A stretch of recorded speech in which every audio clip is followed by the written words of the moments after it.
We begin with breaking news out of the Middle East this morning. U.S. Central Command says 4 out of 6 crew members died after an American military refueling aircraft crashed in western Iraq. Now, CENTCOM says the incident was not caused by hostile or friendly fire. Rescue efforts, they say, are still underway. A second plane was also damaged in this incident but landed safely. Meantime, President Trump is issuing new threats to the Iranian regime. In a social media post from just after midnight, Mr. Trump wrote, quote, "Watch what happens today," seemingly implying the U.S. could ramp up strikes. And CBS News has exclusively learned the U.S. fired at an Iranian vessel after it came too close to the USS Abraham Lincoln aircraft carrier. Officials say a U.S. naval vessel attempted to fire at the Iranian ship, but missed multiple times. It's not clear if they were intended as warning shots. A U.S. helicopter was also launched and did strike the Iranian vessel. Now, tensions, meanwhile, continue to flare in the Strait of Hormuz. That's driving up oil prices. Now, the Trump administration is considering waiving the Jones Act to loosen shipping rules.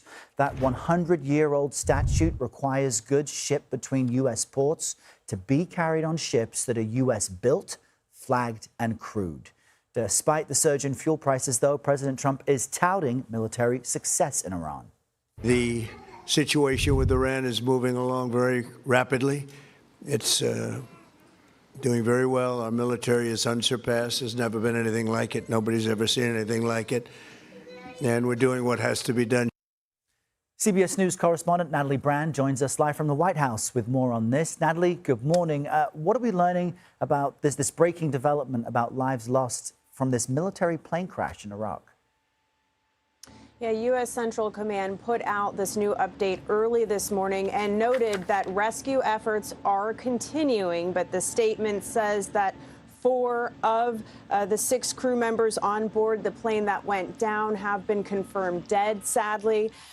The aircraft we know were involved were KC-135 refueling planes flying in what the Pentagon described as friendly airspace above Iraq. And as you noted, Central Command has emphasized that this was not due to hostile or friendly fire, that they are still investigating the circumstances of this. But military analysts have, described to us these aerial refueling efforts as inherently risky.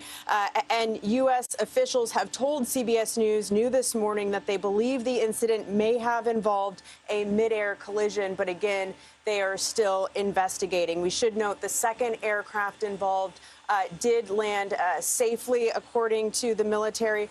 Pentagon leaders are going to be asked about this without question, and will address it, or expected to address it, when they brief reporters next hour, Errol. And Natalie, this conflict, as our viewers will already know, is driving up oil prices. That's pushing up gas prices. So where do things stand in the Strait of Hormuz? Yeah, all week we've really seen Iran escalate its attacks on energy targets and commerce targets in and around the Strait of Hormuz as a way to really inflict this economic pressure and pain. So the administration has taken some steps this week, including, tapping into the strategic reserve starting next week. But new as of last night, the Treasury Secretary Scott Bessent told Sky News that the U.S. Navy will begin escorting ships through the Strait of Hormuz as soon as militarily possible. Timeline is unclear. Pentagon leaders will also be asked about that today.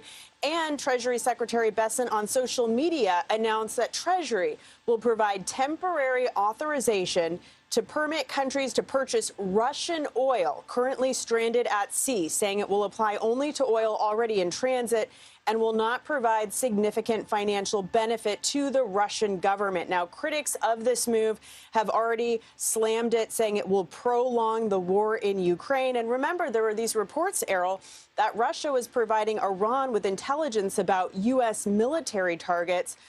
The White House dismissed those reports.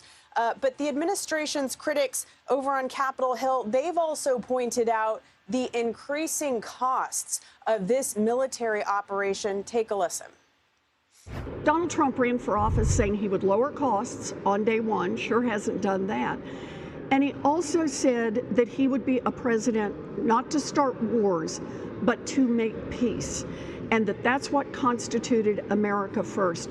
Spending billions of dollars bombing Iran is not making us safer, and it means we're spending money over there we ought to be spending at home. And in response to these rising costs, administration officials have really tried to frame this as short-term pain for long-term benefit for the Middle East and the world. And we saw that new social media post from the president really touting the military operation, saying, quote, "We are totally destroying the terrorist regime," and also saying, "Watch what happens today," Errol. All right, Natalie Brand with all the latest for us from the White House. Natalie, thank you. CBS News Middle East contributor Courtney Kealy joins us now in studio for more on the conflict in Iran. Courtney, good morning. We don't often hear from people inside Iran due to the communication blackout. How does all of this look and feel for them? I've spoken to an Iranian journalist who has sent me a wartime journal, an entry that he wrote in Persian and Farsi that really describes almost the monotony of war while you're waiting for the next airstrike. He was at home. There's nothing he can do. So he cleaned the house, like every single speck of dust, just to do something. People aren't on the streets. The streets are empty. The shops are open, he said. Businesses are closed. He, in his neighborhood, isn't seeing besieged on the ground, but through other videos of people sending them out, Heat Online, which is a very credible source, they get those videos out. But the average Iranian cannot speak about the regime. It's the 14th day of complete internet blackout. They get about 1% of connectivity. So this would be the longest ongoing war many Iranians will have experienced in their lifetime. They started this year seeing mass demonstrations against the regime, and we just heard in a public statement from Iran's new supreme leader yesterday that the regime is still intact, and he's calling on Iranians to stay united. So how is that message being received by people? Well, first of all, they want to know if he's actually really alive, because he didn't appear on press TV. An anchor read the statement. Then they put him on Twitter with the same handle as his father. It's convenient, Khomeini.ir.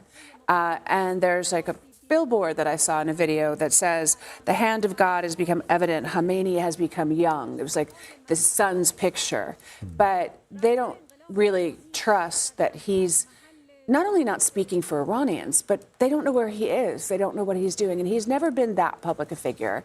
He's never really been a public speaker. And also there was a power struggle within the Assembly of Experts for this. So some of the leadership, like Ali Larijani, who's a top national security chief who was put in place by his father, is still in place. He wanted his brother to take over. But Mojtaba apparently is not going to be doing anything to upset who his father appointed. But again, where is he? Iranians are starting to lose hope, but they are, also seeing that people are putting their historical sites on videos, the people that can, posting Persian poetry, from the 15th century, digging down into their culture and the love of who they truly are, as opposed to what the regime represents. Such an uncertain time for tens of millions of people. Courtney, we appreciate you giving us some insight into how they feel. Thank you.